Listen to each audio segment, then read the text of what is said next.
Hey guys, today we're going to do 2-6 families of functions, part 1. So our objective is to analyze transformations of functions. The essential understanding is there are sets of functions called families, in which each function is a transformation of a special function called the parent function.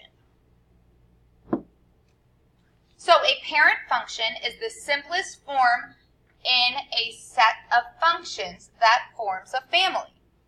Each function in the family is a transformation of the parent functions.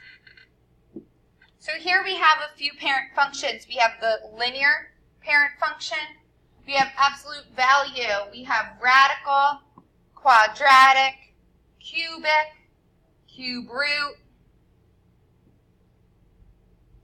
We're going to stop right there. And we could see how all of these parent functions are not transformed at all. They're not moved, they're not stretched, they're not shrunk, and they all have some type of relationship with 0, 0.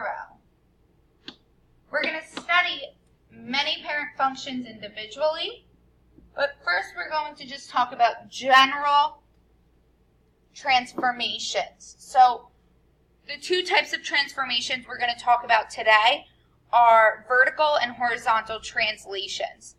So a translation shifts the graph from the parent function horizontally, vertically, or both, but it does not change the shape or the orientation. So it's the same exact graph, just moved up, down, left, or right. For a function that is added on the outside, so plus k would mean we move up, subtract k on the outside, we move down. Then if we have plus h on the inside, we're moving to the left, subtract h, we're moving to the right. I'll get that to you guys a little bit simpler. So we have functions a, b, c, transformations a, b, c, and d. Right now we're just going to look at c and d. So c is on the inside by x. So that's on the inside of our parentheses, and that is our horizontal shift. D is on the outside, and that is our vertical shift. So just write that down. We'll come back to the rules in a few.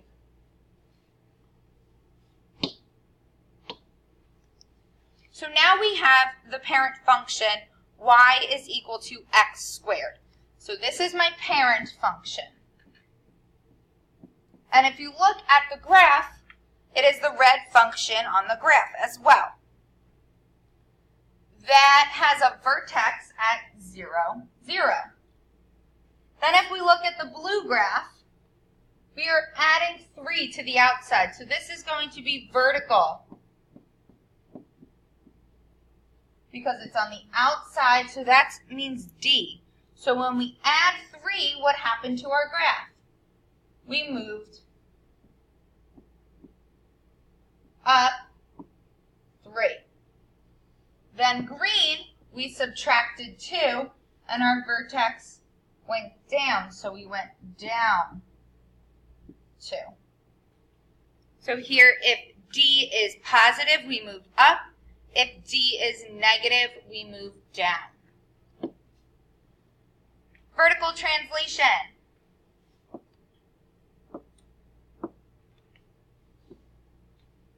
How are the functions y is equal to x squared and y is equal to x squared minus 2 related?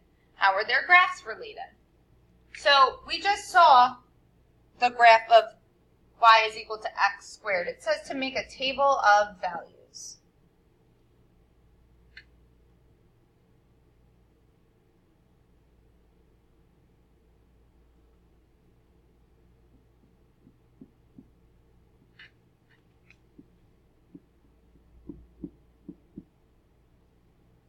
I made it a 3-column table because I want to see what my y values are for both the x squared and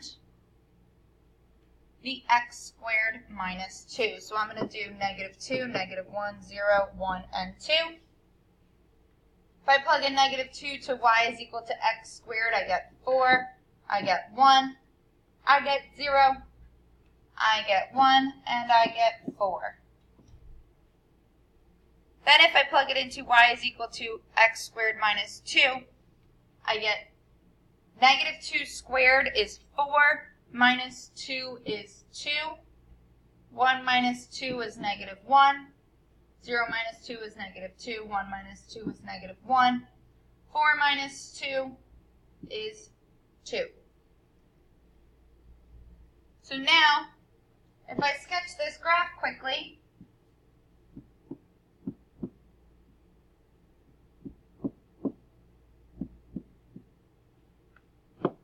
this will be in red, negative 2, 4, negative 1, 1, 0, 0,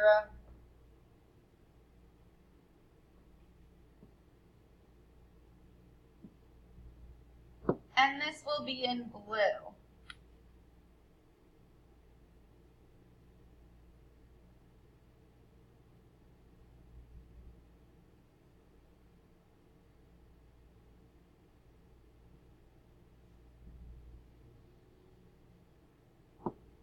And as you can see, the graph just shifted down. What is the graph of y is equal to x squared minus 1 translated up 5 units? If we want to translate up 5 units, that's d, and d needs to be positive 5. So I'm going to add 5 to this equation. Y is equal to x squared minus 1. If we're thinking about this right now, this equation is telling me that it's already moved down 1 from 0, because if I was at my parent function y is equal to x squared, I would start at 0 and I would move down 1. But now I want to take this and move up 5, so my final equation would be y is equal to x squared plus 4, which would make sense because if I had my coordinate plane from negative 1, I would have to move up 1, 2, 3, 4, 5, which would be 1, 2, 3, 4 on our y-axis, and our graph would look like that. For y is equal to f of x plus or minus c plus or minus d, now we're going to be focused on c. Please notice how we are now having our transformations on the inside of our function. Once again, our parent function will be y is equal to x squared, where we start at 0, 0. Then the blue will be plus 3. So when our c is positive, we move to the left.